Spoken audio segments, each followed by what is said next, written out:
नमस्कार। जय श्री महाकाल।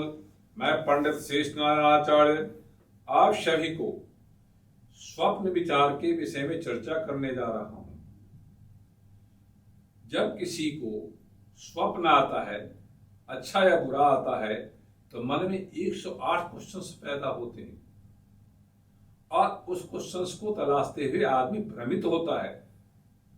सबसे पहले ध्यान रखें, जो आपको स्वप्न क्यों आता है, क्या कारण है जो आपको स्वप्न आता है। यदि आपको डरावनी स्वप्न आता है तो क्यों आता है, यदि मरे हुए व्यक्ति दिखता है तो क्यों दिखता है, जो चीज नहीं आपको ज्ञान है, नहीं पता, वो भी यदि दिखता है तो क्यों दिखता है, आपसे आपके पितृलोग या आपके पूर्वज लोग आपसे क्या मांग रहे हैं, क्या मांगते हुए दिखता है या क्या देते हुए दिखता है। आप स्वप्न में कुछ खो रहे हैं, क्या स्वप्न में पानी में डूब रहे हैं, क्या कोई आपको जहरीला या कोई वस्तु आपका सर्प इत्यादि या जानवर इत्यादि आपका पीछा कर रहा है। आपको किसी से भय है, जो लगता है आपको जान से मार देगा और आप उससे बचने की कोशिश कर रहे हैं। ऐसा स्वप्न इसलिए आता है, ज्योतिष शास्त्र मानता है, जो स्वप्न 3 प्रकार का होता है। वैसे तो स्वप्न 300 प्रकार के होते हैं और 3 प्रकार का प्रमुख स्वप्न होता है। तो सबसे पहले स्वप्न एक आता है जो आपको देवता इत्यादि पूर्वजों का स्वप्न दिखता है। आप किसी मंदिर में दर्शन कर रहे हैं, आप किसी मंदिर के लिए यात्रा कर रहे हैं, किसी जगह माथा टेक रहे हैं, या कोई पूर्वज है आपको प्रसन्न होकर का आशीर्वाद दे रहा है, कोई पूर्वज आपसे कुछ मांग रहा है, तो उसको उत्तम स्वप्न माना जाता है। तो पूर्व जन्म में यदि आपका बृहस्पति स्ट्रॉन्ग रहा होगा, इस जन्म में सूर्य भी स्ट्रॉन्ग है, तो इसीलिए ये स्वप्न आपको लगातार दिखेगा, जो आपको मन को प्रसन्न करेगा, खुश करेगा। कहता है फिर दूसरा स्वप्न क्या होता है, जब आपको लगता है कोई खूंखार जानवर आपके पीछे पड़ा हुआ है, कोई सर्प पीछे पड़ा हुआ है, कोई शत्रु आपको सामने से काटने वाला है और कोई शत्रु आपको काट चुका है, तो ये जो है पूर्व जन्म में शनि आपका कमजोर था और इस जन्म में राहु आपका कमजोर हो रहा है। ऐसे परिस्थिति में ऐसा स्वप्न दिखता है आपको और अपने आप को भयभीत होकर के आप चिल्लाते हैं और बचाओ बचाओ की आवाज करते हैं, मगर आप अपने मन में करते हैं। कई बार आपके मुंह से आवाज भी निकलता डरता हुआ, जब आप उससे बाहर निकलते हैं तो आपका सूर्य आपको उससे बाहर निकालता है, मगर 3 से 7 मिनट तक वो स्वप्न आपको डर में आपके शरीर में घूमता ही रहता है।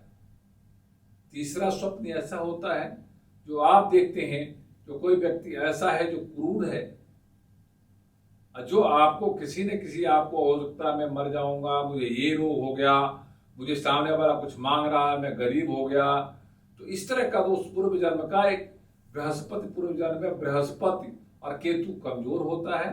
इस जन्म में आकर के चंद्रमा राहु दोनों कमजोर हो जाते हैं। तो इस तरह की जो 2 प्रकार की जो युति होती है, इस तरह से आपको ऐसे स्वप्न आएंगे जो अपने आप को लगेगा जो ये स्वप्न तो मेरे जीवन में हमने देखा ही नहीं, सुना नहीं, वो सारे वस्तु आपको दिखेगा जो पूर्व जन्म से आभासित होता है।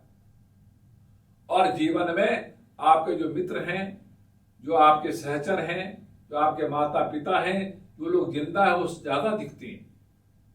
तो वो स्वप्न आपके लिए जीवन के लिए सामान्य हानिकारक होता है। जो क्रूर दिखता है वो जीवन में हमेशा हानिकारक होता है, और जो देवता इत्यादि पितरों को प्रसन्न मुद्रा में दिखता है वो अच्छा होता है। पर कई बार पितर रोता हुआ दिखाई देता है, कुछ मांगता हुआ दिखाई देता है, कुछ बड़ी जर्जर हालत में दिखाई देता है, तो समझिए आपके यहाँ पे पितृदोष है। और पिछले जन्म में पितृदोष था और आपके पूर्वजों में पितृदोष रहा है। पिछले जन्म का शुक्र का पितृदोष था, आपके पूर्वजों शुक्र का पितृदोष है और आपके सामने बृहस्पति का पितृदोष आना शुरू हो गया है, तो आपको एक भ्रम पैदा करता है। तो ऐसे परिस्थिति में इस दोष का निवारण बहुत छोटा सा है। आपको करना क्या है, जब भी ऐसा कोई स्वप्न दिखता है तो आप 4 परोठा बनाएं, उसमें आम का अचार रखें और दही रख करके आप उसको दान कर दें। यदि देवता इत्यादि का कुछ दिखता है तो आप उसी टाइम मंत्र शिवालय में जाएं और पंचोपचार षोडशोपचार पूजा करके भगवान शिव का अभिषेक करें और बार उनको नमन करें 108 बार। जिस पितरों का देवता का ध्यान उसका नाम लेकर के उनको नमन करें या पुष्प चढ़ाएं भगवान शिव पे।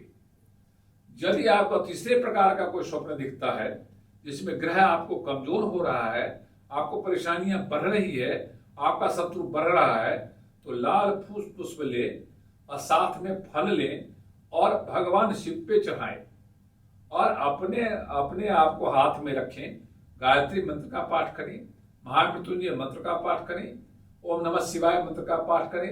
नहीं होता है तो आप जो जिस इष्ट देव को मानते उसका ध्यान कर लें, जिन गुरु जी का मानते उसका ध्यान करते हुए यदि भगवान शिव पे या अपने गुरु जी के चरणों में रखते हैं तो ये स्वप्न नाम का दोष अपने आप ही समाप्त हो जाता है। यदि आपको लगता है कुछ भी आपके पास उपलब्ध नहीं है तो आप एक पात्र में जल रखें और उसमें अपना ही चेहरा देखें और अपने इष्ट का, गुरु का, देवताओं का नाम लेते हुए 7 साल बारी अपना भी नाम ले और उसमें तुलसी पत्ता, शहद, सफेद तिल, चावल या चीनी कुछ भी उसमें डाल दे, लौंग भी डाल सकते हैं और उस पानी को आप पी ले 7 बारी, बारी बारी से थोड़ी थोड़ी करके 7 बारी पी ले, तब भी ये दोष समाप्त हो जाता है।